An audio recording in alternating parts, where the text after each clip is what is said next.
So welcome everyone to this evening's session. I'm Jo Silver, I'm the GP advisor at Western Health, and we have with us tonight Dr. David Macon from Joan Kerner Women's and Children's, and behind the scenes, Yvonne from the Northwest Melbourne PHN.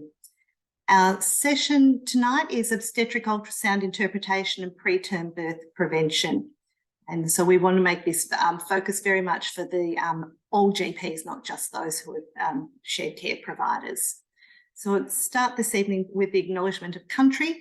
Northwest Melbourne Primary Health Network and Western Health would like to acknowledge the traditional custodians of the land on which our work takes place, the Wurundjeri Woiwurrung people, the Boon Wurrung people and the Wathaurong people. We pay respects to elders past, present and emerging, as well as pay respects to any Aboriginal and Torres Strait Islander people in the session with us today. Just a little bit of housekeeping with all these Zoom sessions. So everyone is muted, and if you could ask your questions through the Q&A box.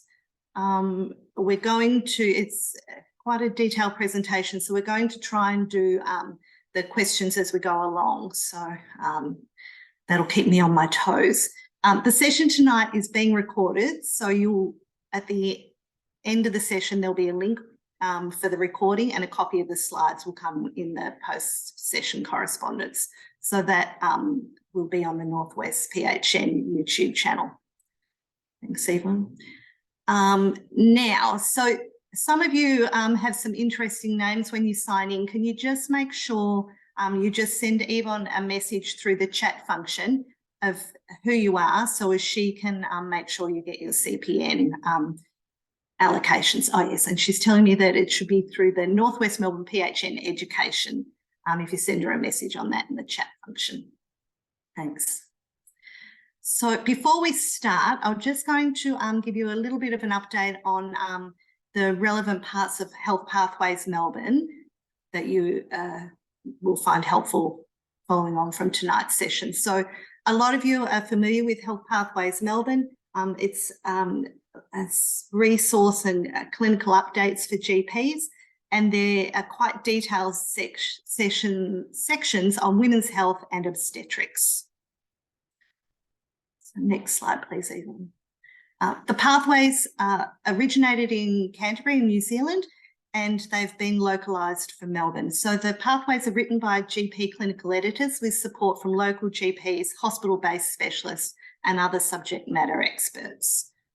And they have clinical evidence and resources for the GPs.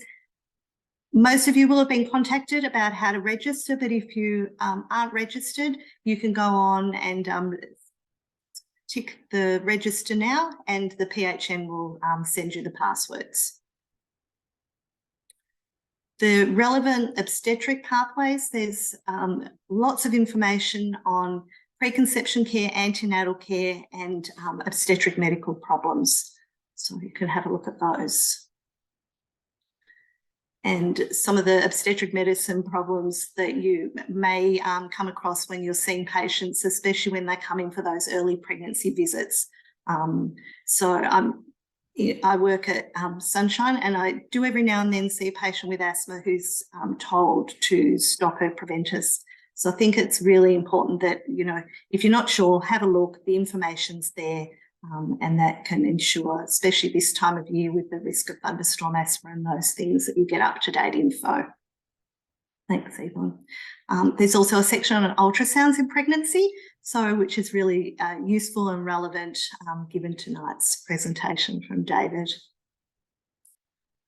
And the initial antenatal care visits. So we all know that a lot of these patients book into us for a 15-minute appointment, and there's no way you can manage all of those things that need to be attended to in that 15-minute appointment. So there's some helpful tips in there and some resources on how you can break those visits up and get those tasks completed. So that's the update on Health Pathways Melbourne. So if you're not registered, please contact the PHN and get yourself registered. So I'd now like to introduce Dr. David Macon, who's a maternal fetal medicine subspecialist with public appointments at Joan Kerner Women's and Children's Hospital at Sunshine, and also at the Royal Women's Hospital. So David completed his maternal fetal medicine training at Mercy Hospital for Women in Heidelberg and at the Rotunda Hospital in Dublin. He's currently the preterm birth prevention clinical lead at Joan Kerner Women's and Children's Hospital. So I'll hand over to David. Thank you.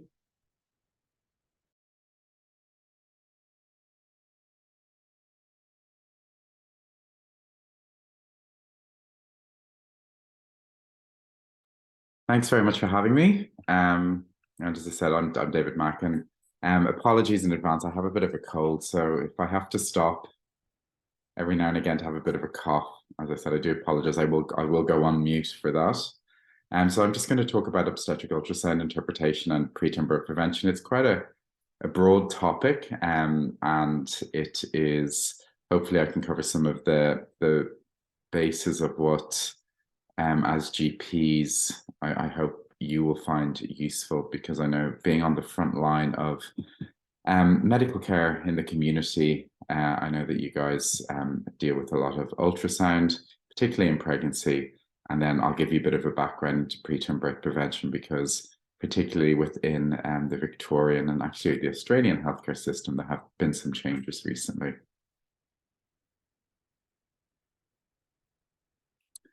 So during this talk, I'm going to cover a little bit about first trimester ultrasound, including the rationale for performing it, and what are the acceptable parameters that, as somebody who provides ultrasound services myself, that I look for, and then talk a little bit about the 11 to 14-week ultrasound, or the nuchal translucency ultrasound, and particularly look at its relevance in the era of non-invasive prenatal screening. I'm going to talk about second trimester ultrasound, briefly touching on a 16-week ultrasound, and then talking a bit more in detail of the 20-week or morphology ultrasound scan. Speak a little bit about third trimester ultrasound and when and why it's performed, and then have a bit of a detailed talk about preterm birth, including screening for preterm birth risks, and then prevention of preterm birth.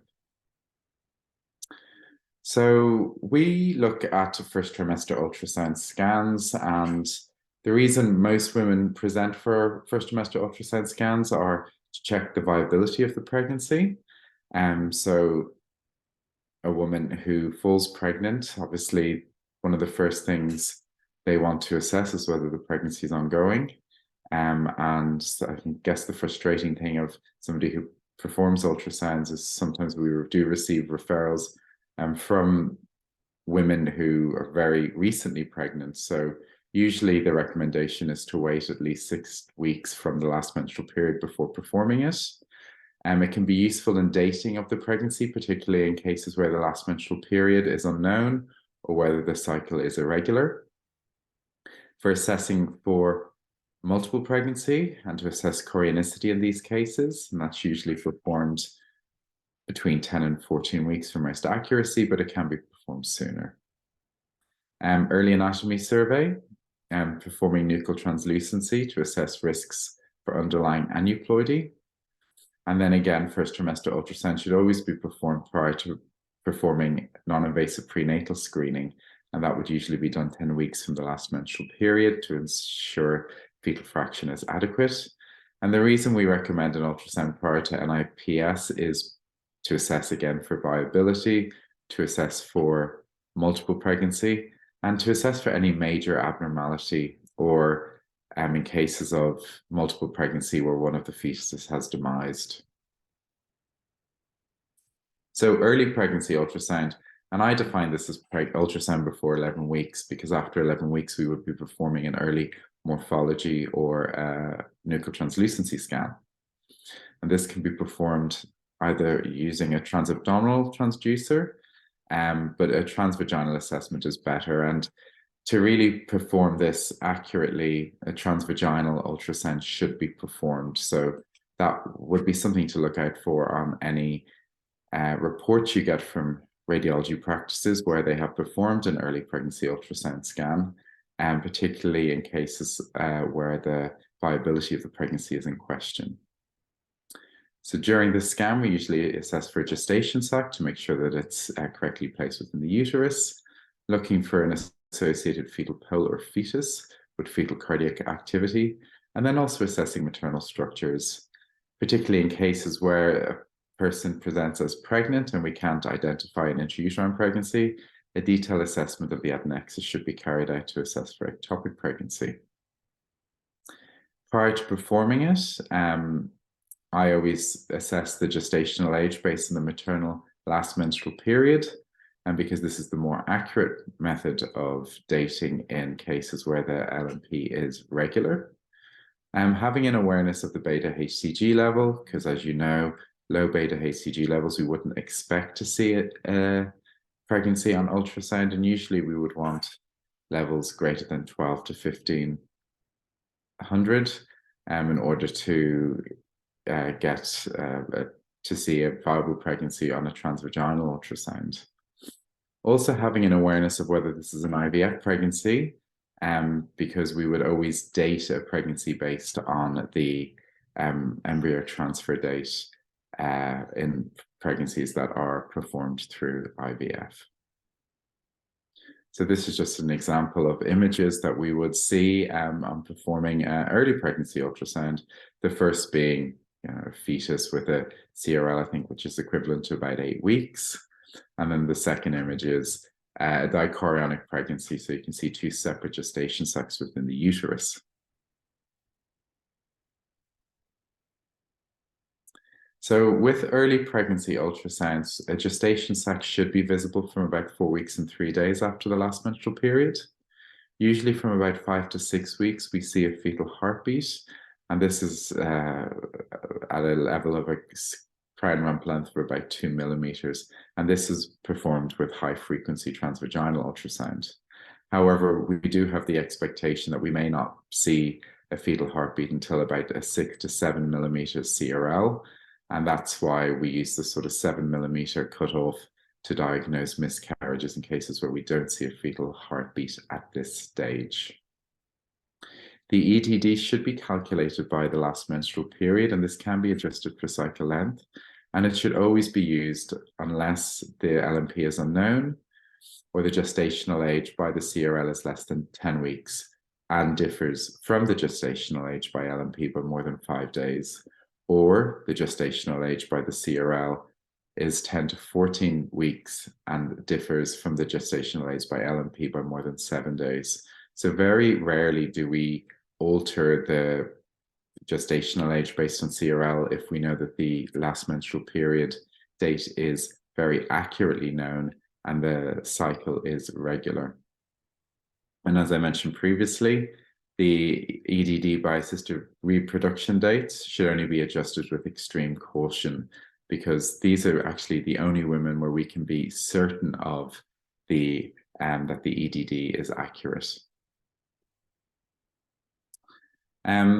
As most of you will know, when one of the main reasons for early pregnancy ultrasound is really it can be for pregnancy viability. And these are just sort of guidelines taken from the ASIM guidelines on how to diagnose pregnancy failure. And these are the guidelines that we follow at Western Health as well. So in order to determine whether or not a pregnancy has failed, we should be performing a high frequency transvaginal ultrasound, and that's what we would perform in our EPAS clinic. And if the mean sac diameter is greater than 25 millimeters with no visible yolk sac or embryo, we can diagnose pregnancy failure. Or if there is a visible embryo with the CRL greater than 7 millimeters with no cardiac activity, and this is looking over 30 seconds. There are other reasons why we can diagnose a pregnancy loss if the above criteria aren't met. And this is if the initial scan shows the fetal flow less than 7 millimeters with no cardiac activity, and we repeat the scan 7 days later, and there still is no cardiac activity. And similarly, with the mean sac diameter greater than or equal to 12 millimeters, and we re-scan in 7 days, and there is no interval development of the mean sac. If the mean sac diameter is less than 12 millimeters, and we repeat the scan in 14 days, and there's no visible yolk sac or cardiac activity, or the MSD has not doubled, again, we can diagnose a pregnancy loss. If a yolk sac is visible on the initial scan and there is no embryo with a heartbeat after 11 days, or in the absence of cardiac activity, which has been seen previously on ultrasound scan as well. And that's regardless of the CRL. So with early pregnancy ultrasound, depending on the stage of the pregnancy, we should see certain structures developing. Now, we don't use this really as a diagnostic tool because we wait until after 11 weeks before we can perform an early anatomy scan. But at 9 weeks, we should see the head, trunk, and limbs developing. 10 weeks, there should be some ossification, particularly of the long bones, jaw, and skull. At 11 weeks, we should see the stomach, spine, ossified cranium, a 4-chambered heart, hands and feet. 12 weeks, we should see a kidneys and bladder. And by 13 weeks, the midgut herniation should resolve. So at about 10 weeks, the fetal gut leaves the fetal abdomen in order to grow and fold. And then it folds back in, returning to the fetal abdomen at about 13 weeks. So one of the things that, somebody reporting on an ultrasound should do, they shouldn't report cases of omphalocele or gastroschisis until after 13 weeks, when we know that the gut should have returned to within the abdomen, and the physiologic herniation of the gut, which we see, should be no more. So I'll talk a little bit about sort of the first trimester anatomy, or the nuchal translucency scan. And these are what I assess when I perform them. It's probably a little bit more detailed than what you would expect in the community, but this is sort of the standard we hold ourselves to at Western Health, particularly in the MFM unit. So we always perform a crown rump length, and that can assist with accurate dating, particularly in cases where the LMP is unknown. When we look at the fetal head, we assess for the developing choroids and midline separation of the brain, to make sure that both hemispheres are forming separately. We look at the fetal face, making sure we can see 2 orbits, a nasal bone, and a hard palate, and we can do this through the retronasal triangle, and I'll show you an image of that afterwards, and that can assess for the presence of any cleft palate. Also at this stage, we should get good views of the profile, and we can assess for micronathia. The fetal neck, we look at the nuchal translucency. We can assess for any increased nuchal translucency or cystic hygromata, or dilated jugular venous sacs, because that can be a strong marker of underlying aneuploidy. We look at the fetal thorax, assessing for the fetal diaphragm to make sure that is intact. And the fetal heart, we can get reasonably good detail of the fetal heart. Not as good as we will at 20 weeks, but major cardiac abnormalities should be seen at this stage, or we should at least get an impression that they're developing. We would absolutely expect to see 4 chambers, the right ventricular outflow tract, the left ventricular outflow tract, the aortic and ductal arches. So the top image on the left of the screen is an example of what we would see when we assess the fetal head. And you can see that there is a midline falx, and there's bilateral choroids, which look normal. So that is reassuring to tell us that the brain so far is developing normally, and there's no evidence of any midline defects or holoprosencephaly. The next image just shows the fetal profile, including the nuchal translucency. And you can see there that there's a fetal chin, a nose, a forehead. The profile looks normal. And the nuchal translucency also in this situation is normal. And that's a perfect image for nuchal translucency. The fetus is in sagittal section. We just get the upper thorax and the fetal head in sagittal.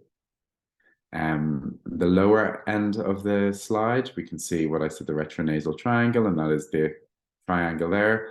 That's the alveolar ridge and both of the nasal bones on either side. You can see that that is intact, and that is a reassuring side. And then this is another image, if we're looking up through the fetal head again, showing the intact alveolar ridge. So when I look at the fetal abdomen, we look for cord insertion and assess for abdominal wall defects. And as I previously mentioned, we'd usually wait till after 13 weeks before we would diagnose a fetus with having an omphalocele or a gastroschisis. We should see the fetal kidneys, and if we don't see the fetal kidneys clearly, we should absolutely see 2 renal arteries going to either of the kidneys of the aorta when we use the color Doppler. We should see the fetal bladder, and we should hopefully see 2 umbilical arteries on either side of the fetal bladder. And even at this stage, we should be able to diagnose a single umbilical artery. In the fetal skeletal system, we should see 2 arms, 2 legs, 2 hands, 2 feet, 8 fingers, 2 thumbs, and 10 toes. And although we can't assess for spina bifida at this stage, we should at least be able to see a straight spine going down to the sacrum, and being able to see that all of this is being ossified. We look for the placental position with cord insertion, but we'd have a more formal assessment of that at about 20 weeks. And we always assess the maternal structure, so maternal ovaries, make sure there aren't any ovarian masses which have gone undiagnosed, and making sure the maternal uterus is in normal shape and there aren't any congenital uterine anomalies. So the top image on the left just shows the fetal bladder with 2 umbilical arteries on either side. The top right-hand picture shows the cord insertion into the fetal abdomen, which is normal. And then the bottom images just show the 4-chamber view of the heart, and then just color flow on color Doppler showing filling of both the ventricles as well. So I'll talk a little bit about the nuchal translucency, because that is really, the development of the first trimester ultrasound scan really came from the nuchal translucency. And the nuchal translucency essentially measures the subcutaneous fluid, which is behind the fetal neck.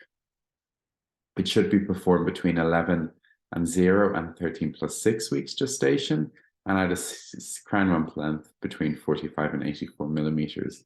We usually prefer to defer the measurement of the nuchal to probably after 12 weeks, even towards the end of the 12th week or the start of the 13th week, because with the bigger size of the fetus, we can assess for more anatomical structures, and we get better images at this stage. This ultrasound scan, again, can be performed transabdominally or transvaginally. And particularly when we're looking at the fetal heart, we do get better images transvaginally, and we can actually get reasonably good images on sort of the newer machines that are available now. So, and the nuchal translucency itself is a powerful marker for aneuploidy. If it's increased, it can be an indicator of developing fetal abnormalities, particularly relating to the fetal heart.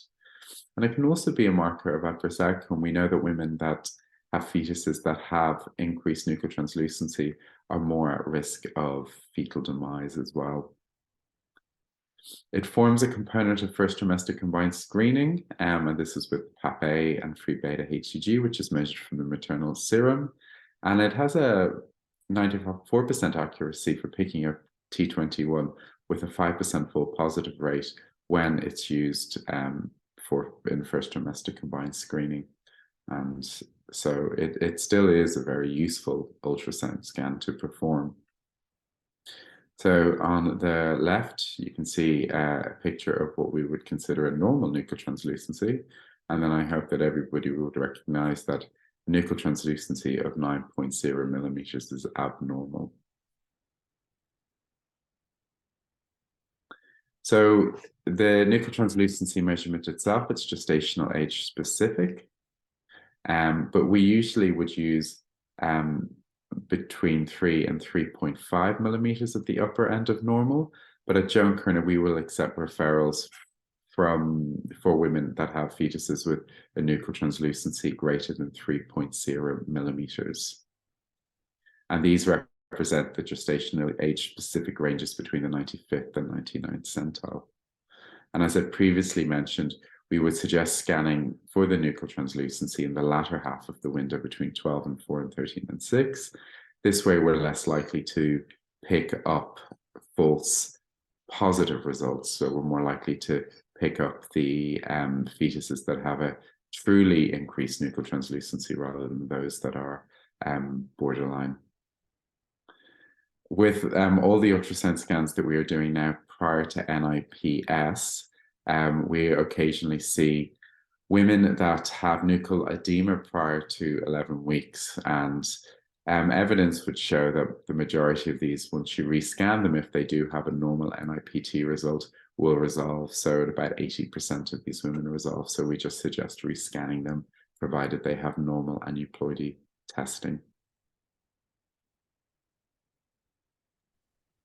David, what would be the cause of the nuchal edema?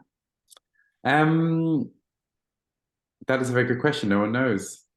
We know for increased nuchal translucency, it can be related to, it's basically like a lymphatic malformation, and it usually can be related to, Down syndrome or Turner's if you're looking for a genetic cause, because we know that occurs with these type of babies.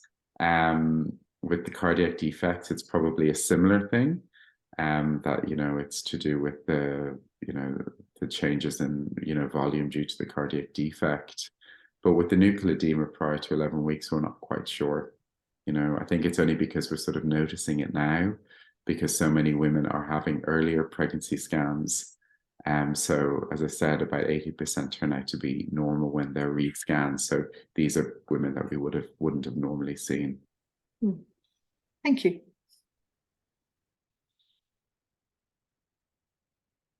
So I'll talk a little bit about whether, I think one of the questions that I often get when I phone GPs to give them result of an ultrasound scan when I perform it in private, if there's an increased nuchal translucency, I would recommend that these women are sent on to see an MFM specialist. And one of the responses I often get is, oh, but she's had a normal NIPS result. So yeah, I think the NIPS tests that have, come out over the last 10 years are excellent. They're a very good test for Down syndrome.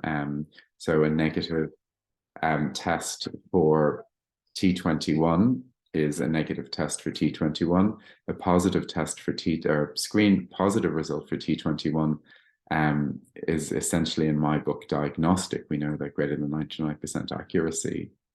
So the NIPS is very good at diagnosing Down syndrome, and it's good at excluding Down syndrome, trisomy 13 and trisomy 18.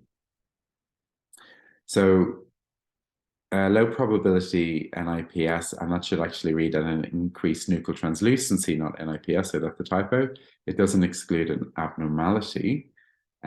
Because we know that there are certain conditions that are associated with an increased nuchal translucency after receiving a low-risk targeted NIPS results. And the structural anomalies, as I've spoken about before, including cardiac and some skeletal abnormalities. You can still get patients that have microdeletions like 22q11 or single gene disorders such as Noonan syndrome and triploidy as well. And these wouldn't be picked up on conventional NIPT. One thing that we must remember with the NIPS products that are available, they use different platforms. So you need to have an awareness of the product that is used, whether it's SNP or whether it's sort of more the whole genome approach, and what the negative predictive value of the test is for each of the individual components that they're measuring. If a woman has an NT scan prior to performing NIPS and the NT is increased, we would recommend not performing the NIPS and actually a direct referral to MFM.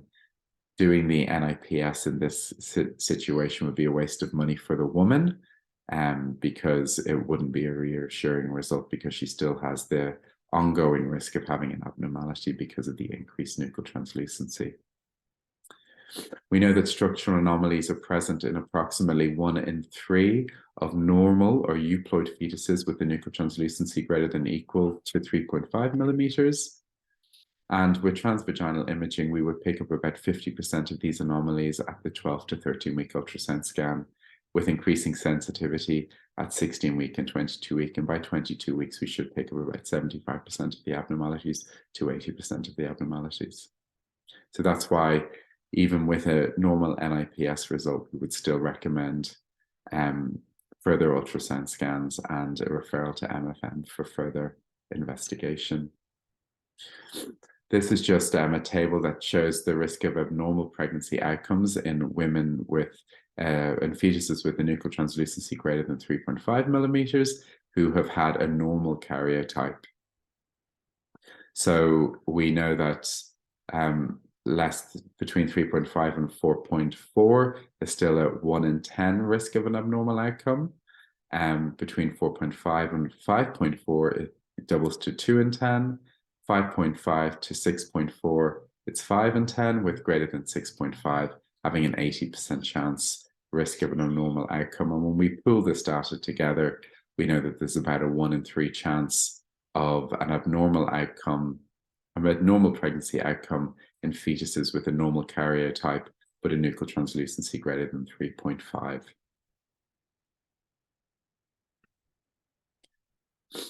So when you receive an abnormal ultrasound result back from, sorry, Joe, I missed you there going on. Oh, sorry.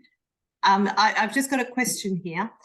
If a patient prefers to go for an NIPT test only instead of the Down syndrome screening, so I'm assuming you're meaning the combined first trimester screen, and we recommend ultrasound. Question is, do patients need Down syndrome screening too? I'm not quite sure what the question. No, I'm just reading. I can read it as well. If patient prefers only instead of Down syndrome screening by blood and ultrasound, recommend ultrasound. Well, the NIPT test is okay. So the NIPT test is a blood test which screens for Down syndrome T13 and T18. So that would be the blood test, and that is the most accurate way of assessing risk for those conditions in pregnancy. They should have an ultrasound scan performed before. It doesn't necessarily have to be a nuchal translucency scan. Essentially, we would recommend doing a scan at about 10 weeks to assess for viability, to make sure there's no twins, to make sure that there hasn't been a twin pregnancy that is demised, essentially to make sure the fetus isn't completely abnormal and has a head, that sort of stuff. I still think that it is important to do the 11 to 14 week or the nuchal translucency ultrasound scan, based on what I've just sort of said here, because I think even though the NIPT result coming back is low probability for those conditions, is very reassuring because you're ruling out the major chromosomal issues. I still think there can be a residual risk of having an underlying structural issue. So I think if a woman wants to be completely reassured, then having a normal nuchal translucency scan is important. But if she's had an NIPT, she doesn't need to have first trimester combined screening, because compared to the NIPT test, it is an inferior test. Thanks, David. So if a woman comes back to you after having had an ultrasound scan and the findings are abnormal, I would recommend discussing the findings with the woman. You don't need to go into too great detail if you don't understand it, but at least telling her there's an abnormality and explaining to her what the pathway for her will be after receiving that ultrasound result. Any structural abnormality or any increased nuchal translucency or any sort of concerning features on an ultrasound scan, I would refer directly to a maternal fetal medicine unit.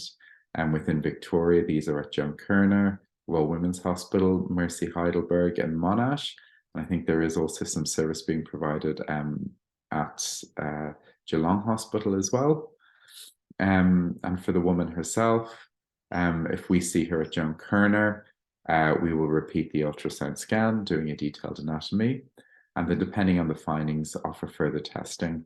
And that can be chorionic villus sampling or biopsy of the placenta, amniocentesis, or it's a sampling of the amniotic fluid, and then further ultrasounds at 16, 20 weeks, or a fetal echocardiogram, depending on what the clinical concern is.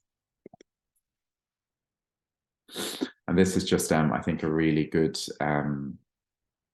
flow chart from a paper from prenatal diagnosis.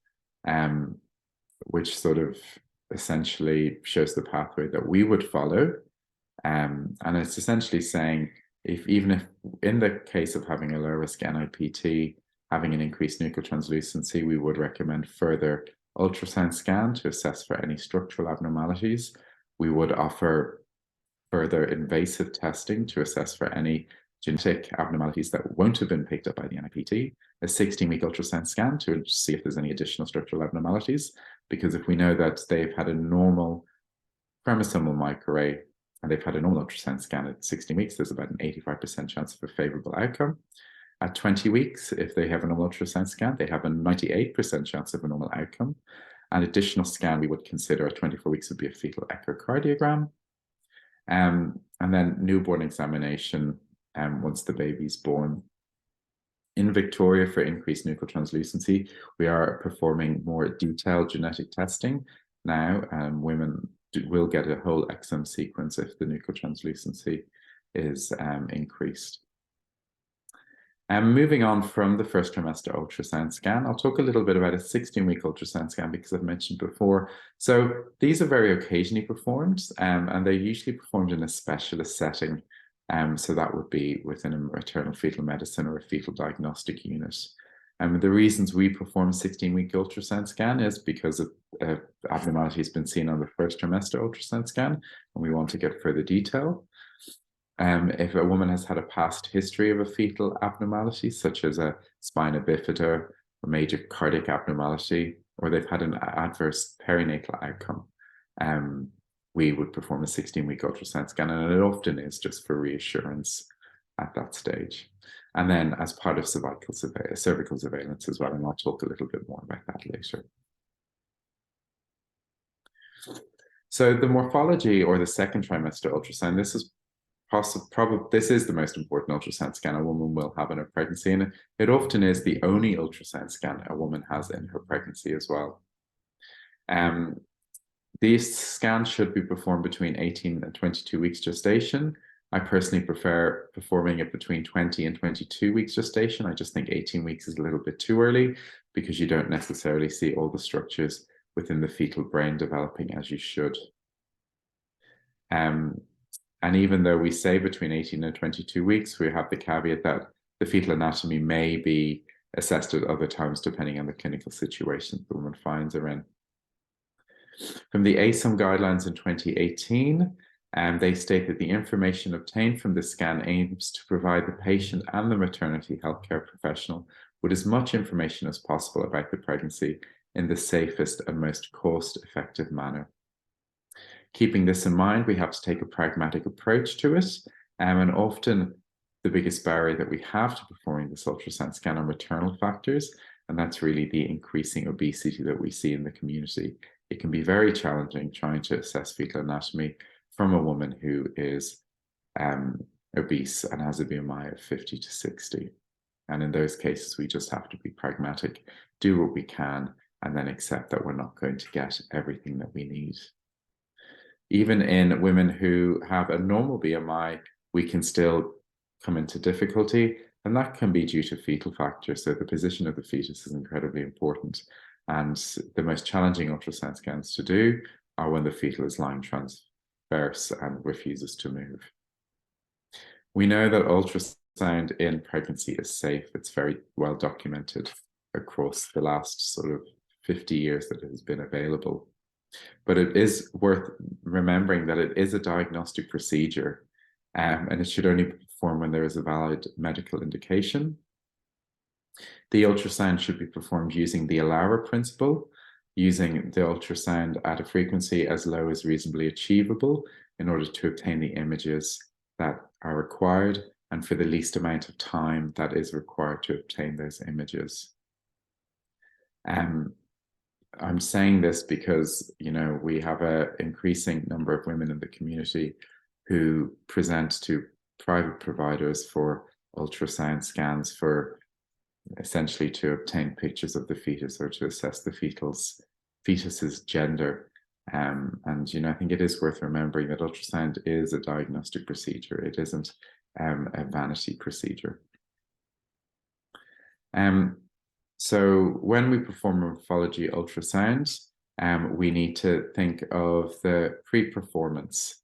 So it is worthwhile getting a history from the woman, assessing any past pregnancies that she's had to see whether she's had any history of fetal anomalies, which might increase the chance of her having a fetus with a similar anomaly this time, and that's often cardiac abnormalities. Also to assess whether there's been any issues in this current pregnancy, whether she's had any bleeding, whether she has experienced any pain. Checking her medical history as well to see whether she is taking any medications that might put her at risk of a congenital abnormality, or whether or not she has any ongoing medical issues which may affect the growth of the fetus. And then again, assessing for family history, particularly family history of congenital abnormalities, which may put this fetus at risk of having a congenital abnormality themselves. It is always important to recheck the EDD and also to ascertain how that EDD has been come by, whether it's LMP or whether it's an early scan, and whether the early scan that was done is a scan that would have been accurately able to tell the EDD. And when I'm saying that, I mean a high-frequency transvaginal probe, rather than a transabdominal assessment at 5 weeks gestation. Again, whether she's had any previous ultrasound scans, and an important factor is whether she's had any aneuploidy screening, because we know that if a woman presents for a second trimester ultrasound scan and she's had NIPS, which has been low risk for T21, T13, and T18, then we can be reasonably reassured that we're not looking for any major structural abnormalities which may be associated with those conditions. So within the examination itself, I go through a stepwise manner, and I often assess fetal biometry first. And this is just to make sure the fetus is growing and that her EDD is within sort of a reasonable assessment, and that, you know, her dates are as accurate as she claims they are. We assess the gestational age based on the biparietal diameter and the head circumference with the femur length. And then we use the abdominal circumference really to assess fetal size. So in cases where the ultrasound due date differs from the menstrual due date by more than 2 standard deviations, we do go back and we assess previous scans to see how this woman has been dated. So we see if there's any early pregnancy scans given a due date, or whether the CRL from the nuchal translucency scan sort of correlates with this as well, because early onset fetal growth restriction is important to diagnose. And again, it can be a powerful marker for underlying aneuploidy. If there are no previous scans, the dates are uncertain, and the fetal anatomy looks normal and it looks like a healthy fetus on scan, then we can revise the due date together. But we give a predicted range, which is less accurate, and it's usually within a 2-week predicted period. But these women, we often will follow up to make sure the growth continues to increase as the weeks go on, and that we haven't missed an early onset fetal growth restriction. With the fetal anatomy, it's important to do a careful assessment, because this is often the only time the fetus's anatomy will be checked. I have a checklist in my head when I do these scans. Most people who do these scans have a checklist as well. And I go through the checklist as I go through the scan. And then when I get to the end of the scan, I mentally go through the checklist again to make sure I've covered all bases. It's important to remember that even minor abnormalities can be significant. So things such as small VSDs, you know, depending on where they are, may represent major structural or major chromosomal abnormalities. So it's important to document all of these. If the scan is not able to be completed, either because of the maternal body habitus or the fetal position, then things that aren't seen should be recorded and the scan should be rebooked. I say beware the incomplete morphology scan, and please beware of the incomplete morphology scan, because all too often we see women presenting in the 3rd trimester with major structural abnormalities, particularly cardiac abnormalities. And often when we look back through the previous ultrasounds that have been performed, a woman will have had an incomplete anatomy scan at 20 weeks where there was poor cardiac views. They thought they saw this, they thought they saw that, but overall they've just said poor cardiac views, rebooked for another scan. When she's been rebooked for another scan, they began sending poor cardiac views, unable to assess because of X, Y, and Z. And at that point, they can often be lost to follow-up, and then they get referred to us after having had a great scan at about 32 weeks, and they have a major cardiac abnormality. So that's why I say beware the incomplete morphology scan. And at Joan Kerner, we're very happy to receive referrals if a woman has, if the community providers had a couple of goes at trying to assess the anatomy and they've not been able to fully complete it, because that is a red flag for us. So please refer them on. It's important again to mention fetal sex determination is rarely medically indicated, and it's also not 100% accurate. And before I say to the woman or disclose the fetal sex to the parents, I always correlate it with the NIPT result if it is available, because there's nothing worse than saying the fetus appears male if the NIPS result has been XX. So my checklist is, when I start at the fetal head, I make sure that the midline falx is intact. There's a CSP and the skull bones appear to be ossifying normally. We assess the lateral ventricles, and they should be less than 10 millimeters. And the cisterna magna, which is the fluid-filled space in the posterior fossa, should also be less than 10 millimeters.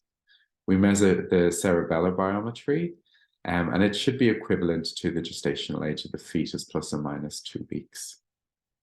The nuchal fold should be assessed, and that should be less than 6 millimeters. And increasingly, we look for the corpus callosum these days, because it can be easily seen on ultrasound scan, and its absence can have major impacts on the neurodevelopment of the child. So these images I'm just showing you the transventricular view, where we assess the lateral ventricles. You can see the CSP here at the front with the midline falx. And then this is the transcerebellar view, where we assess cerebellar biometry. This is the cisterna magna, and then at the back is the nuchal fold. So going on for my checklist, I move down to the face and make sure I can see 2 orbits, that they're normally spaced. I can see fetal nose, nasal bone, palate, mandible, and make sure the profile and the lips are intact. And this is a normal fetal profile with a nasal bone. You can see the alveolar ridge of the hard palate there, and that's a normal profile with chin. That's the corpus callosum. And then this is an image of the fetal nose, sort of a face-on view of the fetus. You can have the nose, the top lip, the bottom lip, and then just the chin there as well. We look at the fetal thorax next, make sure that we can see the lungs developing normally, and they're more echogenic than the liver below it, and also make sure that the diaphragm is intact. We look at both sides to make sure we're not missing a diaphragmatic hernia, making sure the stomach is below the diaphragm, and making sure that there is no bowel or liver in the chest. Within the abdomen, we make sure the stomach is present, that it's on the left side, indicating normal situs, and the heart axis, the cardiac axis, should also be to the left. Making sure the abdominal wall is also intact and the cord inserts normally, and ideally having 3 vessels in the cord.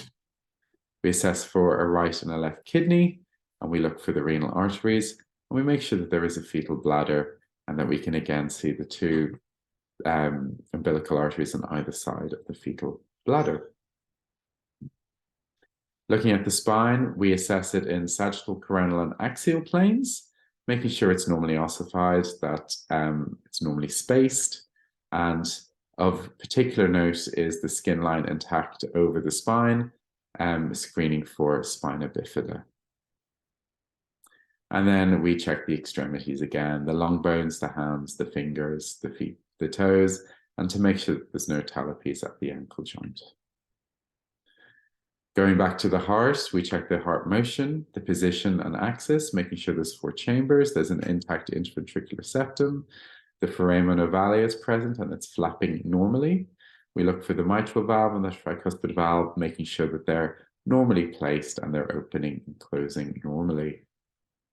And then we want to make sure that the outflow tracts of the heart are present, and that they're normally aligned, And we also, looking sagittally, assess the aortic arch, screening for coarctation of the aorta, and also looking at the ductal arch as well to make sure that there is antegrade flow in the duct. Other things that we check for amniotic fluid volume. We don't formally measure it, we just make sure that it looks objectively normal. We check for the placental location, and we document whether it is high, low-lying, or whether it's a placenta previa. So if the placenta is low-lying, and when I say low-lying, it should be 20 millimeters or less than 20 millimeters from the internal os. And we reassess in the third trimester about 32 weeks, and we anticipate the majority of them should move. If vasoprevia is seen, and these patients should be referred to us in MFM because they need more specialist management.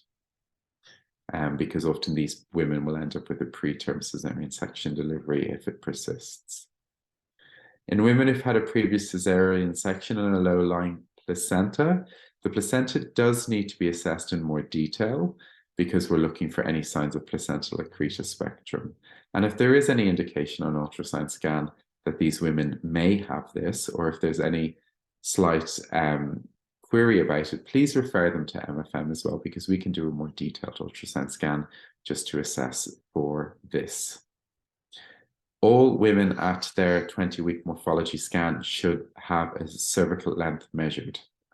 And that is a standard of practice that should be being performed now in the community. And ideally, all women should have a transvaginal cervical length measurement because this is a more accurate measurement. We also assess the maternal adnexa, although it can be quite challenging to see the ovaries at this stage.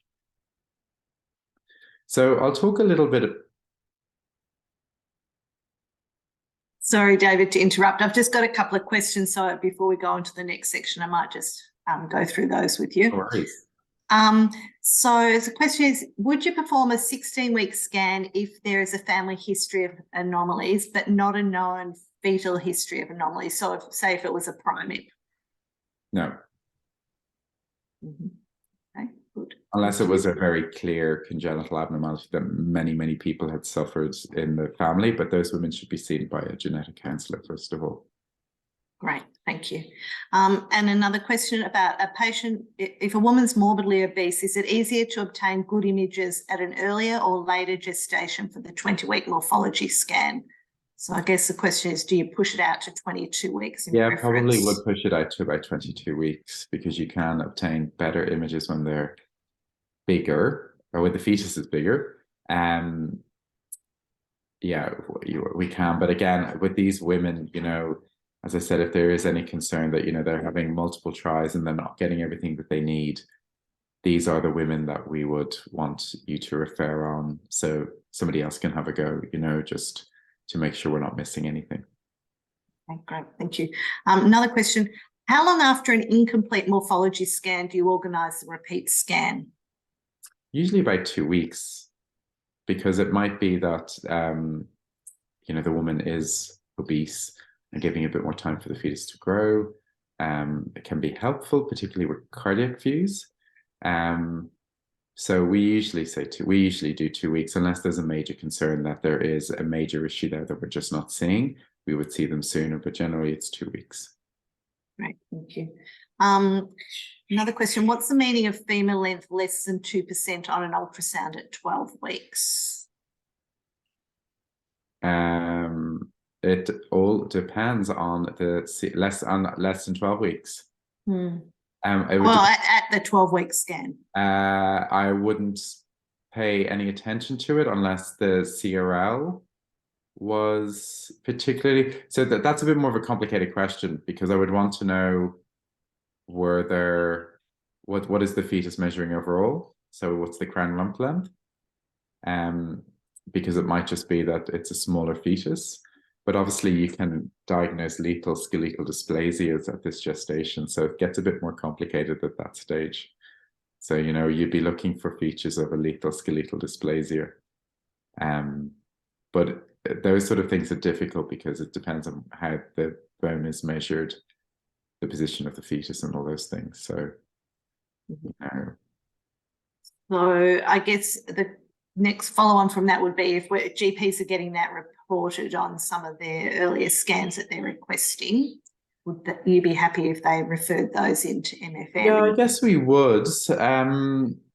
Just because you would kind of hope that if somebody was doing that scan and the femur length looked particularly short, they'd be having a cursory look at the other long bones, even though we wouldn't necessarily look at them at that stage, but you know, it would be important. A skeletal dysplasia at that gestation should be very obvious. So you would hope that they would have enough experience to pick that up. But if in doubt, just refer. Mm-hmm. Thank you. I think there's another question about femur length. I guess often sort of see on later scans, they sort of question of short, long bones. Yeah. But they will be followed up. Yeah, no, the short long bones, if there is any sort of concern about short long bones, they often do get referred into us and we will often see them. And often it is just a reassurance scan. We scan them, it looks normal. We send them on their way. Very rarely do we pick up, you know, particularly at 20 weeks, a lethal skeletal dysplasia that hasn't already, you know, that has just an isolated short femur. At worst, it could be a non-lethal skeletal dysplasia, or it could be just sort of the start of some evolving placental insufficiency, some growth restriction. But yeah, we would see those women. Okay, thank you. And I've got another question about screening tests to prevent perineal tears, but I think that's probably, we'll take that on notice for the end. So I'll just talk a little bit about soft ultrasound markers, because these are often the things that are reported on in ultrasound scans, and they're often sort of probably the bulk of referrals we get from 20-week ultrasound scans in the MFM unit. So soft markers were initially described as a screening method for Down syndrome in order to improve the detection rate over that of the age-related risk alone. So, you know, before the advent of sort of good ultrasound, you know, people just used the age-related risk to determine a woman's risk of having a pregnancy with Down syndrome. So they're basically minor ultrasound findings identified in the mid-trimester. They don't necessarily represent a structural abnormality, and they may just be a normal variant. But they are noteworthy because they do have an association with an increased aneuploidy risk. Any soft markers found on routine morphology scan, and this is sort of depending on the soft marker though, should be reviewed and confirmed by an experienced clinician. And then I guess when you look at a report showing soft markers, you have to determine what the a priori risk is. So is this woman advanced maternal age? What are the soft markers? What were her previous ultrasound scans? Did she have a thick nuchal translucency that was gone unnoticed? Whether she's had any aneuploidy screening? And if there's multiple soft markers, then that can raise the concern. So I'll just go through some of the common soft markers. So one of the commonest ones is intracardiac echogenic foci. And these are just small echogenic areas in the cardiac ventricles. They're less than 6 millimeters. And they're usually calcifications of the papillary muscles, and they don't represent any increased risk. They shouldn't really be reported. We don't report them in our scans, but they still occasionally get reported in the community, and they can be ignored. Echogenic bowel is again something that's frequently reported, and it's important to mention that most echogenic bowel is not actually echogenic, because by definition, it should be as bright as bone. So we turn the gain right down in the ultrasound machine and it should still be as bright as bone. And it never is. In my lifetime as an MFM specialist, I've maybe only seen genuine echogenic bowel about 3 times.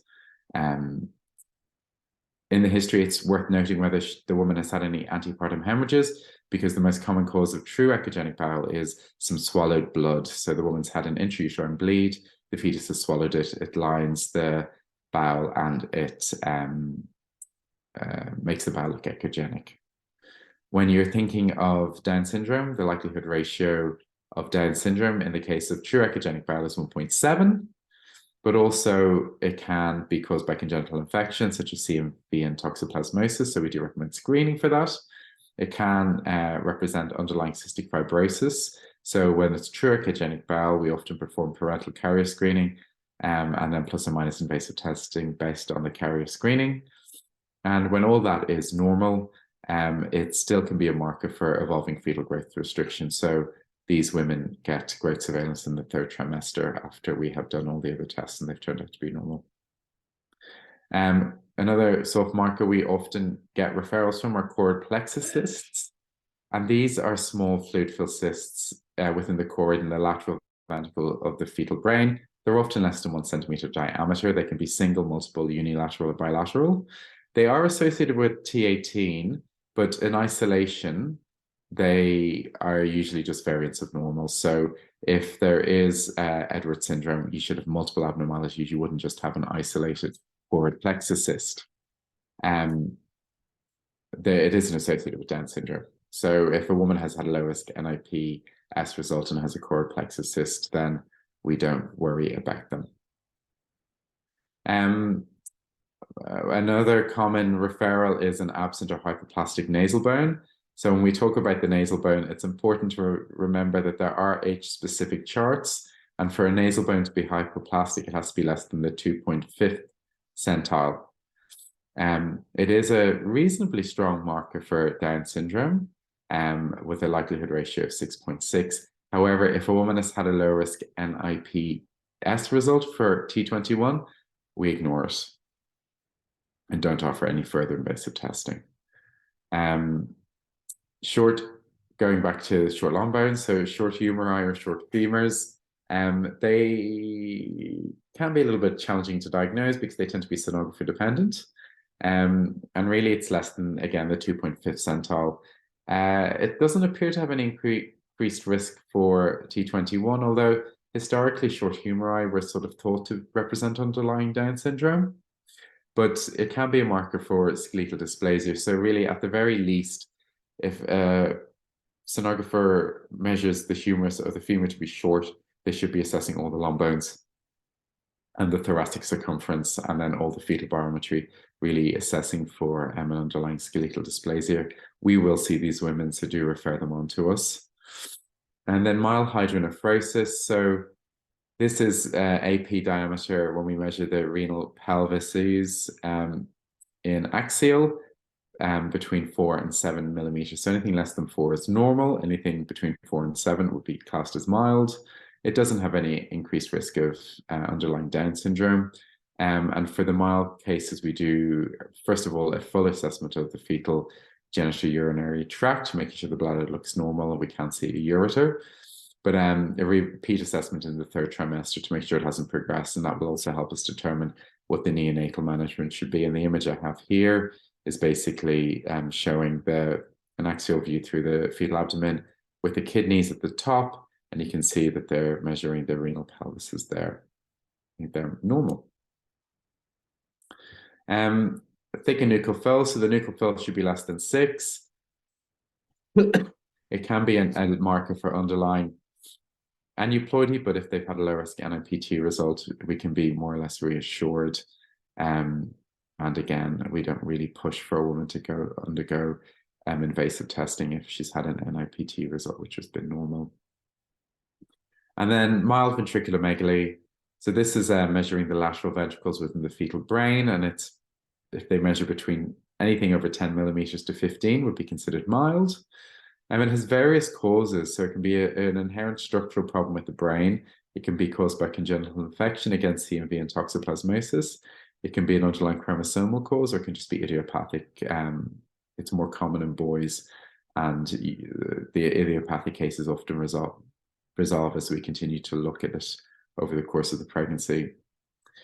These women we do see because we need to determine if it's an isolated finding, because we know with isolated mild ventriculomegaly, it's over 90% chance of a normal neurodevelopmental outcome. So we can be reassuring once we've done invasive testing to assess for any underlying genetic cause, and we'll perform a fetal MRI as well to assess for any underlying structural cause within the brain. So they get an ultrasound scan, we offer invasive testing, they get a CMV and toxoplasmosis screen and a fetal MRI. And that's just, again, images showing 10 to 12 millimeters, which would be very mild, up to 13 to 15. So lastly, looking at the umbilical cord. So the umbilical cord contains 2 arteries and a vein normally, so a 3-vessel cord. We know that a single umbilical artery or a 2-vessel cord isn't associated with any increased risk of aneuploidy, but it has a small association with renal and cardiac abnormalities. So we would do a detailed assessment of these women, or they should at least have a detailed anatomy scan just to assess for these. We also should look for the cord insertion to the placenta, and it should be central or paracentral. Marginal cord insertions and developmentalist cord insertions have an association with fetal growth restriction. So these women get increased ultrasound surveillance in the 3rd trimester. And also with developmentalist cord insertions, there is an increased risk of having vasoprevia, so it should be screened for too. So in the 3rd trimester, when do we do ultrasound scans? It really should only be to assess for fetal growth and well-being. So we do a biometry assessment, assessment of the fetal liquor volume, and then do a Doppler assessment as well. And often a biophysical profile just to assess for fetal well-being. And if we can, we take as much anatomy as we can just to get an overview to make sure that there hasn't been any thing that we've missed in early ultrasound scans. So the criteria is often because we do feel like it, it can just be sort of a feeling a woman presents with decreased movements that have resolved, but we still sort of feel that it warrants a further look at the fetus. We do it for placental location. We assess for vasoprevia. If a woman's had a pregnancy history, which has either been fetal growth restriction in the past or poor outcome, any patient presenting with persistent reduced fetal movements, maternal medical conditions such as hypertensive disorders, I've mentioned SGA and FGR, and then also any umbilical cord abnormalities. And I think it's remembering the ALARA principle that I mentioned before. It should be a diagnostic test. It shouldn't be a vanity test. So, it shouldn't be to get 3D images of the fetal face that people can put in a frame. As I often say to a lot of women who look for the 3D images, and particularly in the 3rd trimester when they can be quite challenging to get, nobody looks at these pictures after the baby is born because they're too busy taking pictures of the actual baby. So that sort of concludes the ultrasound portion of the discussion. I'm going to talk a bit more about preterm birth prevention. David, I've just got one more question. As Yep. far as referrals go, if GPs have got concerns about these, referral if they've got abnormal tests or scans, referrals to MFM or into genetics. I would think. Well, I refer to MFM because we do the triaging. So refer into well, it depends actually, but it depends where you go. So Joe Kerner, we get the referrals through to our office and then we triage them. So if they need to see a genetic counsellor, we'll send them to a genetic counsellor. I know through the Mercy Hospital where I've worked before, the genetic counsellors are the ones who do the triaging, so it really gets sort of referred on to them. And then the Royal Women's Hospital gets referred to fetal medicine as well. I think just send them in and then they'll get sorted send them in. internally. They'll be directed to the right place. So I'll talk a bit about preterm birth and preterm birth prevention, giving a bit about background, the etiology. I'll talk a bit about the Australian Preterm Birth Prevention Collaborative, preterm birth screening, prevention strategies, what we do at Joan Kerner, and then why we do it. So preterm birth is any birth before 37 completed weeks and after 20 weeks. The rate in Australia is about 7%, or that's 26,000 babies. However, among our Aboriginal and Torres Strait Islanders, it's doubled, so it's about 14%. 25% of preterm birth in the developed world is iatrogenic, and with multiple pregnancy being the largest contributor. So we know that 50% of twins are born preterm and 90% of triplets. So mortality is high, with over 1/3 of deaths in the first year of life being secondary to preterm birth. And it's also associated with severe long-term neurological disability, admission to NICU, severe morbidity in the first weeks of life, prolonged hospital stays after birth, multiple readmissions to hospital in the first year of life, and increased risk of chronic lung disease. So it's multifactorial, and with multiple possible pathways. We still don't fully understand it, but it can be relating to we think it's relating to progesterone withdrawal, inflammation, immunological, infection, and problems inherent to the cervix, uterine distension, and that's why often in cases of increased lycra volume and twins, we see increased uterine distension resulting in preterm birth, placental abruption, and abnormal implantation of the placenta. We know that women that have placental adhesive disorder or placenta previas have an increased risk of preterm birth too. So the etiology, so a woman's previous history can indicate her risk of preterm birth. So prior to preterm birth can infer a 30% risk of recurrence. If a woman has had previous cervical surgery, such as multiple LETSs or cone biopsies, or a fully dilated cesarean section, they're at risk of preterm birth. Multiple D&Es or uterine anomalies. The maternal, social, and behavioral demographics are important. So we see an increased rate of preterm birth in women of lower socioeconomic status, women who smoke, use drugs, use alcohol, and women who've got a short interpregnancy interval of less than 6 months.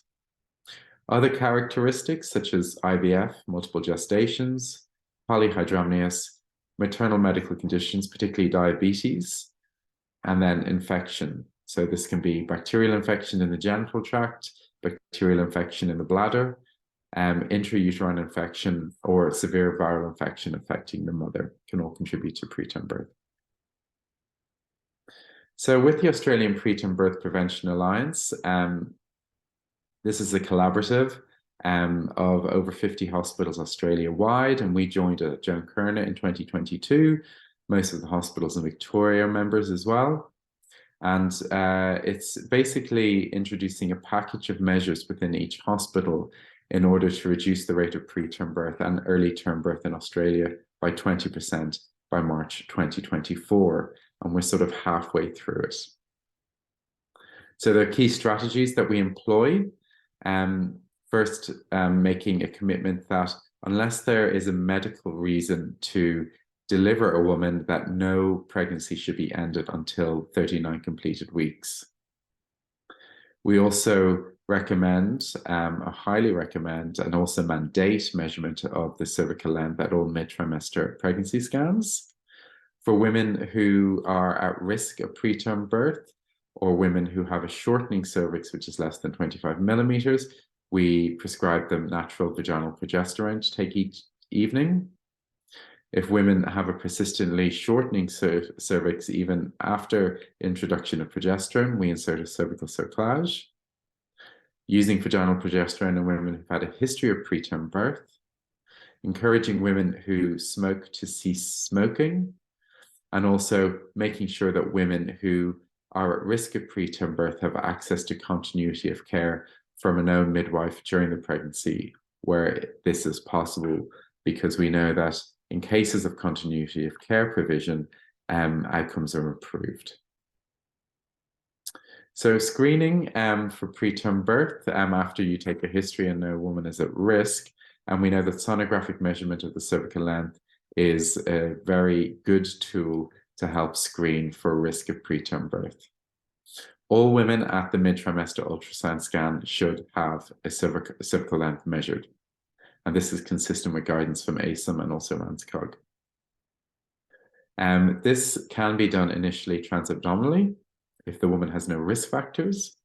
However, if on transabdominal views, the cervix appears to be less than or equal to 35 millimeters, a transvaginal ultrasound scan should be performed.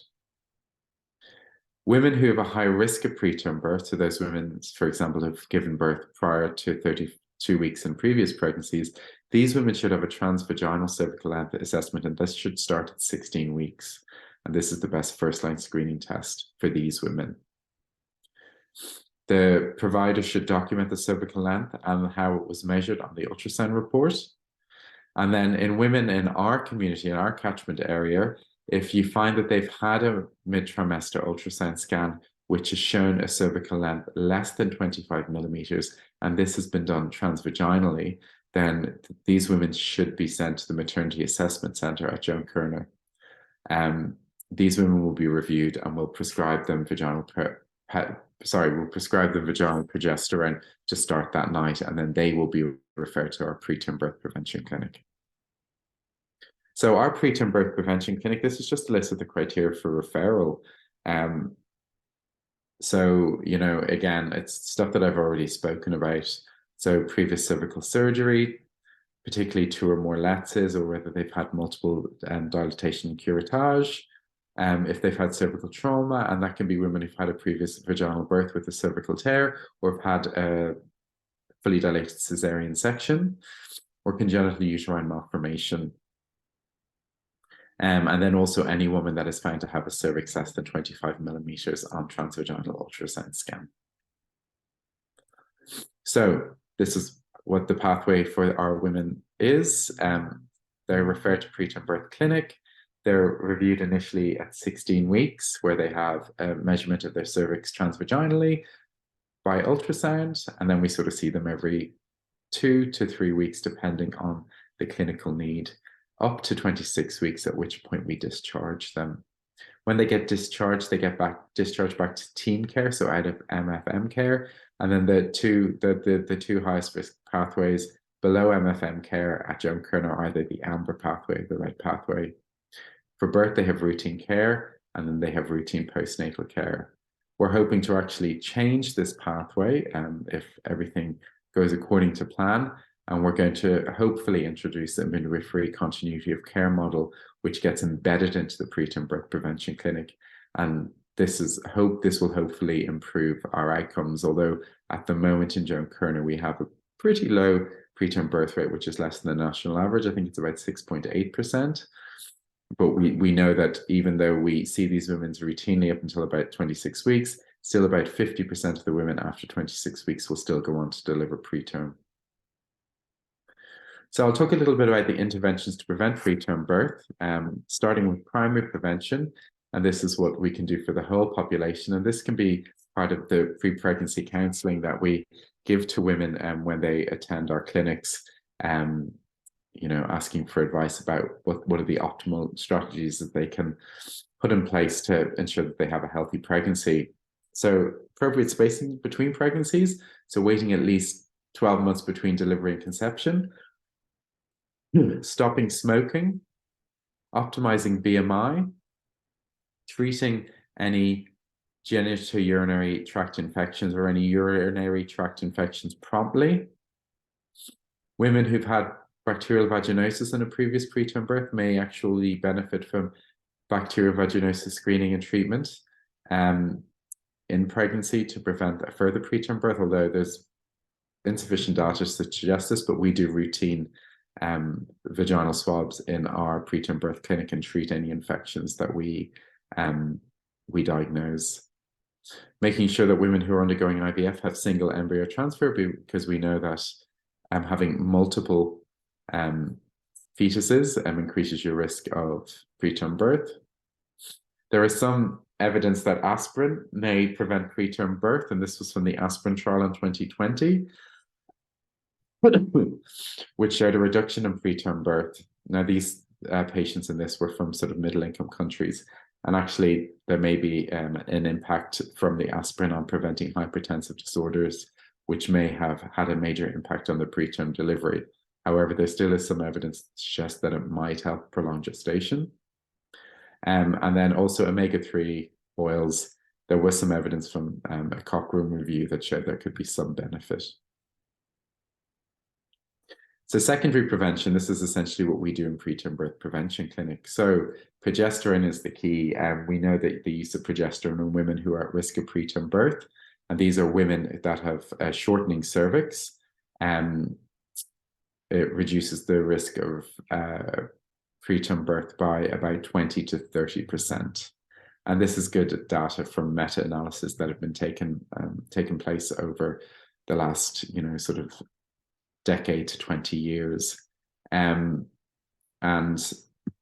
most recent meta-analysis done in 2022 by Carey looked at 40 trials with 13,000 women and showed that using vaginal progesterone was the best preventative tool to prevent preterm birth, to such an extent that any trials in the future that were being carried out as looking at ways to prevent preterm birth, that vaginal progesterone should be used as the control, because it was the key to sort of preventing preterm birth.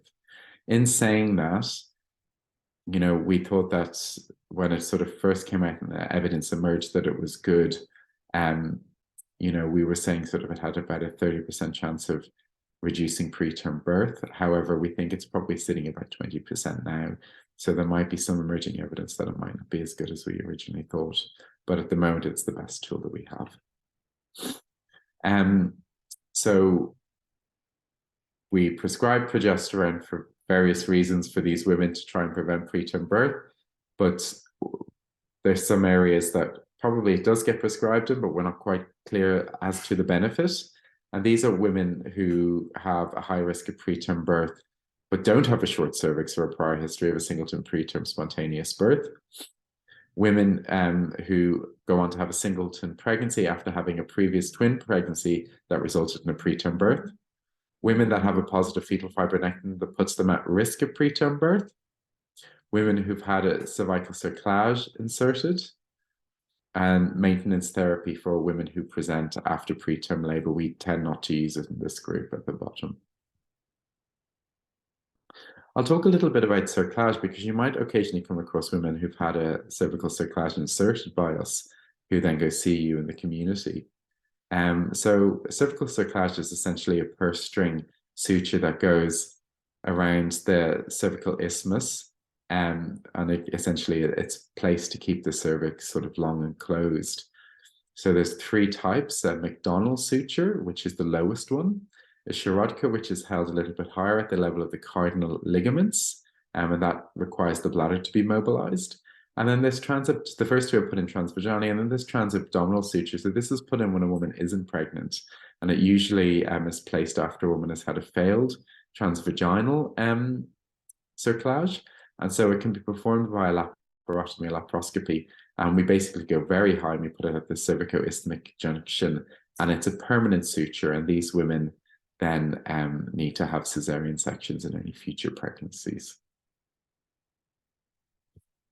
So just talking a little bit more about interventions to prevent preterm birth. Sorry, this is a little bit of a busy slide. And it's really relating to cerclages. So we know that if a woman has had a previous preterm birth and a cervical length less than 25 millimeters on ultrasound scan, these are the women that we tend to offer cerclage to, because it decreases the risk of preterm birth and obviously composite perinatal mortality and morbidity. We do offer it also to women who've had a previous history of having had sort of a mid-trimester loss, which was related to cervical insufficiency. The old evidence was that we would do it only after a woman has experienced 3 or more pregnancies. This was based on an old randomized controlled trial from 1993, and it still makes it part of the Green Top guidelines. However, in Australia, if a woman has had a classic mid-trimester cervical insufficiency loss in her subsequent pregnancy, we'll offer her a history-indicated cerclage, and we'll usually put them in at about 13 to 14 weeks. An ultrasound-indicated cerclage is for women who has a progressively shortening cervix despite the use of progesterone. And usually once the cervix gets less than 10 millimeters, even if they've been on progesterone, and these are women who haven't had a history of preterm birth, we'll then offer them a cerclage at that point. However, generally, if we see the cervix shortening, we'll tend to insert it prior to the 10 millimeter cutoff, because they can be quite challenging to insert. And all this sort of stuff is basically an individualized decision-making with the patient involved in the decision, because some women opt not to have it. And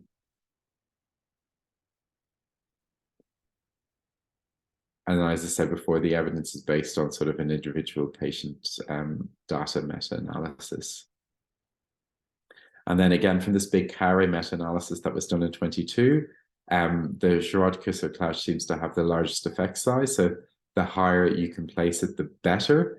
But the certainty of evidence was low when they did the analysis of the data. So most women will get a McDonald's cerclage because they're the ones that are at least morbid for the women, because they don't require bladder mobilization.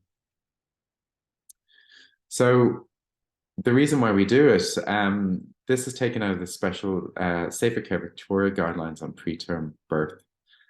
So the reason we want to prevent preterm birth is because we know that as the gestational threshold for resuscitation decreases, we still, aren't getting outcomes that are, desirable. So even though we resuscitate fetuses, or we resuscitate newborns from 22 weeks now, even in ideal circumstances, and that's level 6 hospital, so with a full NICU, and a woman that has received antenatal steroids, that only 20 to 40% of babies will survive to 1 year of age, with 60 to 80% not surviving. Of those that do survive, only about 20% will not have a disability, 40% will have mild to moderate disability, and 40% will have severe disability. So it's worth noting that, prevention is better than cure. So preventing a preterm birth at 22 weeks is better than trying to manage an infant that's born at this gestation, because their course will be very challenging and the majority won't survive. It gets slightly better at 23 weeks.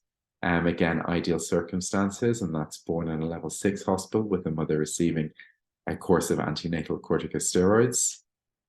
60% will survive to 1 year of age, 40% won't. Excuse me. Of those that survive, only 40% will not have a disability. 3% will have mild disability, 3% to 30% will have mild disability, 20% will have a moderate disability, with 10% having severe disability. So the outcomes don't improve greatly. Between 22 and 24 weeks is the zone of parental discretion.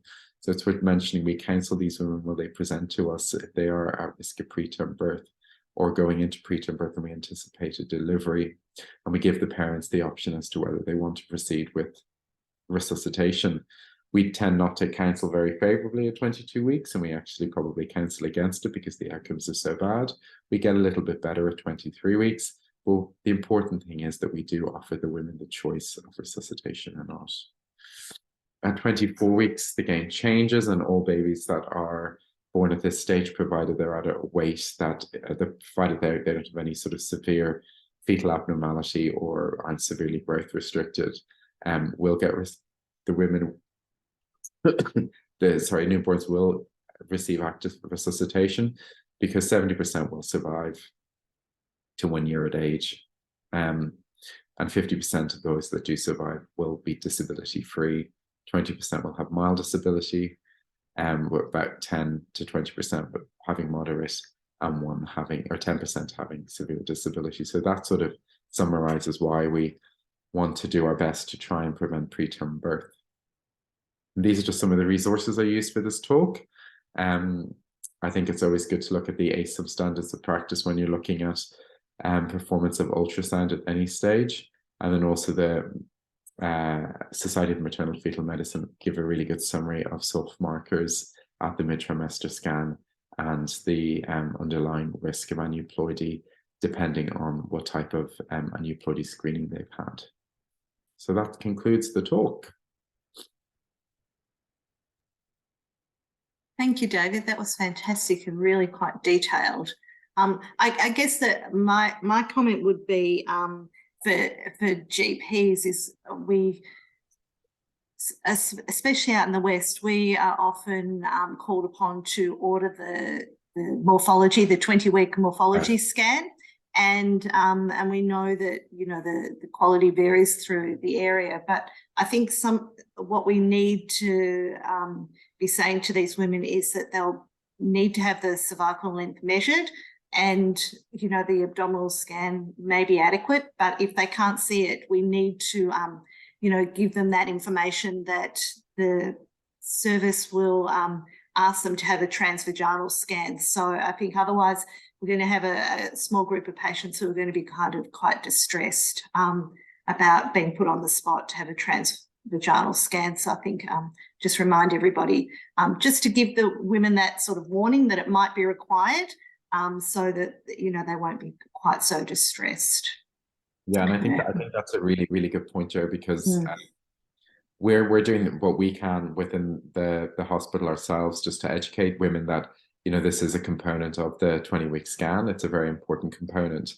And we are also sort of telling them that these are the things that they need, or this is the type of scan they need. And unfortunately, some women have been sort of knocked back at radiology practices when they've actually requested a transvaginal cervical length, even though they know themselves that they have risk factors. So it's a bit disappointing. We have also done our best to educate the radiology practices in the community as well.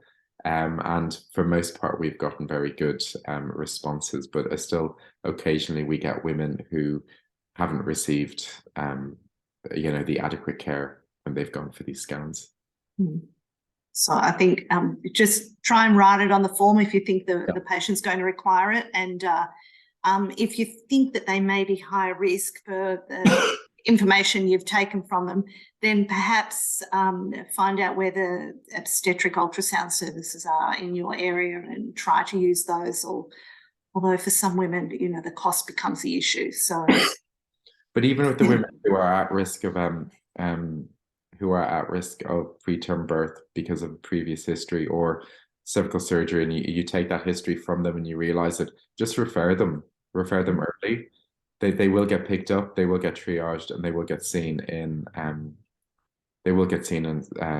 you know, a cervical surveillance clinic or a preterm birth prevention clinic. Most hospitals run them at this stage. So yeah. Yeah, so as much information as possible in the referral. Yeah, all right. I've got a couple of questions here that have come through. Can GPs prescribe vaginal progesterone? Is it under the PBS, as I see that it's streamlined for IVF, but not early pregnancy bleeding or preterm birth prevention? So maybe, David, if you could answer that. And just a question about the cost. Yeah, so it is streamlined for preterm birth prevention now. It is on the PBS for that, so women pay less. I would be it's kind of a tricky question, because I think if a woman's at risk of preterm birth, she should be getting seen in a preterm birth prevention clinic. If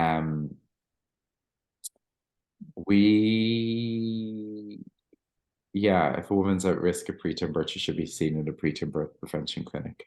So if she's had a past history of preterm births, you know, we would be seeing her in a preterm birth prevention clinic. So I guess not trying to be the gatekeeper of vaginal progesterone prescription, but I think it's just, you would hate to miss those women because they think that they don't need to be seen. So I'd probably advise against it. But yeah, I'd advise against it, just prescribing it for the sake of prescribing it. Because any woman at risk should be getting seen regularly. And as I said, it is on the PBS now. It is streamlined for preterm birth prevention clinic, preterm birth prevention. So I guess anybody that we see that's got a shortening cervix on that morphology ultrasound, then call MAC, call the obstetric registrar on call and get them down. Yeah, sent in straight away. Yeah. Okay. Another question, is the 12-month into pregnancy advice the same for women that deliver via cesarean section and vaginal delivery? It's from a preterm birth prevention, yes, but it's different for cesarean section because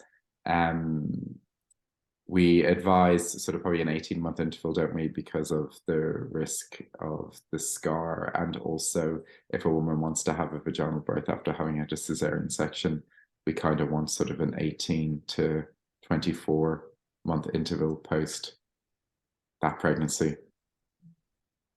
But from a preterm birth point of view, yes. So it depends what they want. Yeah, depends what they want.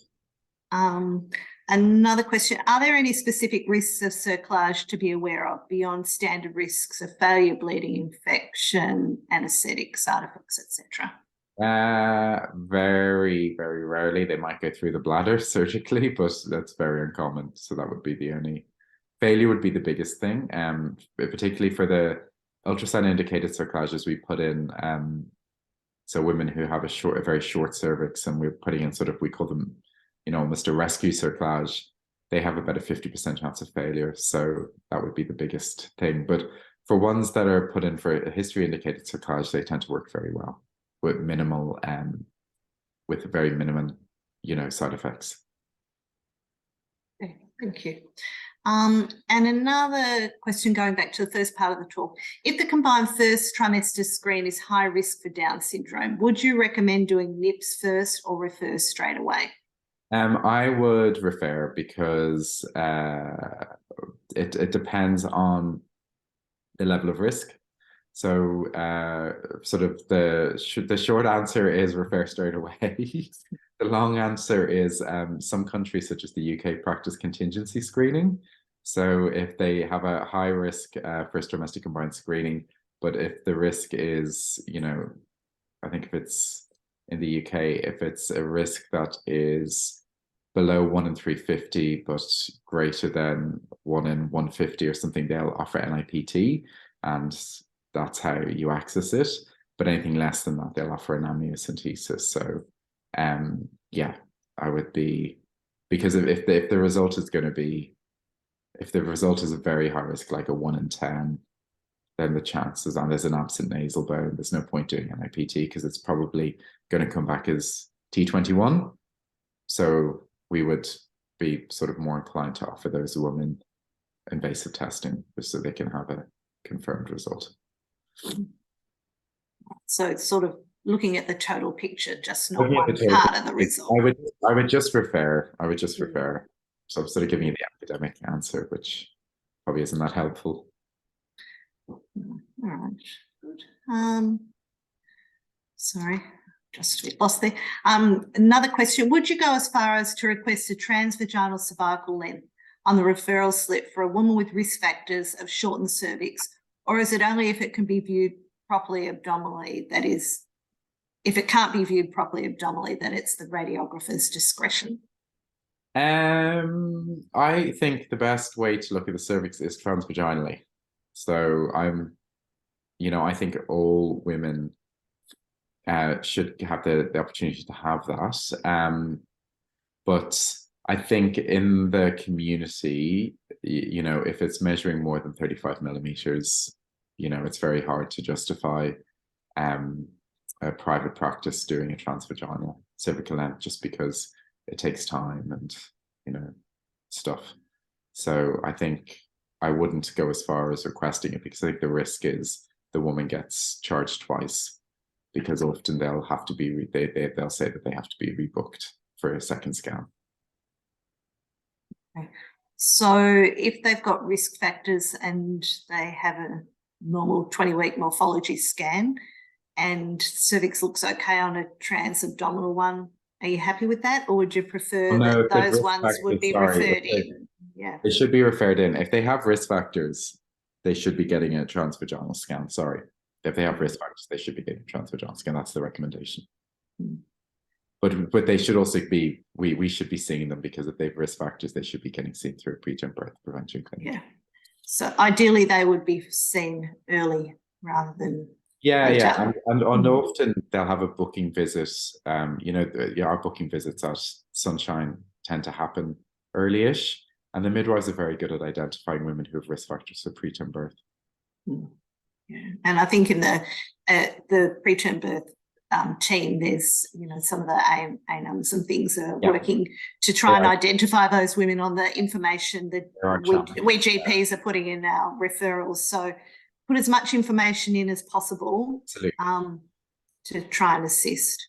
Yeah. And that's why it's important. Pregnancy history is important, and then also gynae history is important, and knowing, whether they've had abnormal pap smears requiring treatment and all that sort of stuff.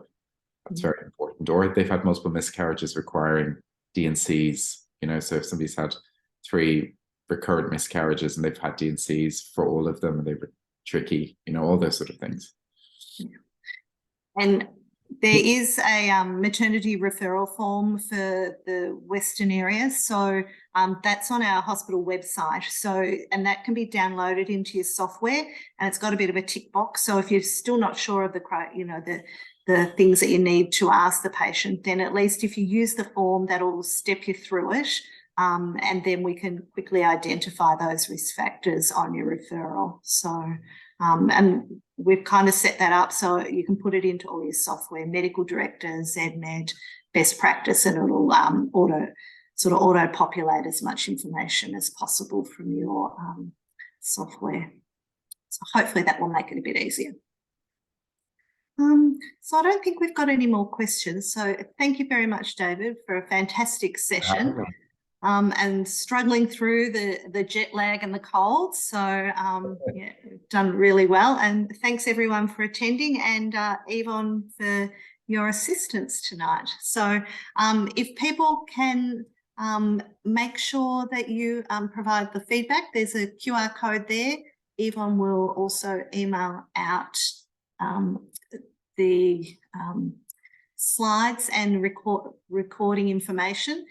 We need your feedback to plan for future sessions. I think at Western, this will be our last session for the year, although there is the shared maternity care workshop coming up. I'm not sure if the email about that has gone out, but that will be coming out soon if you haven't received that. So thank you very much, everyone, for your attendance tonight. And thanks, Yvonne, for all the behind the scenes. And David, for a great session. Bye-bye.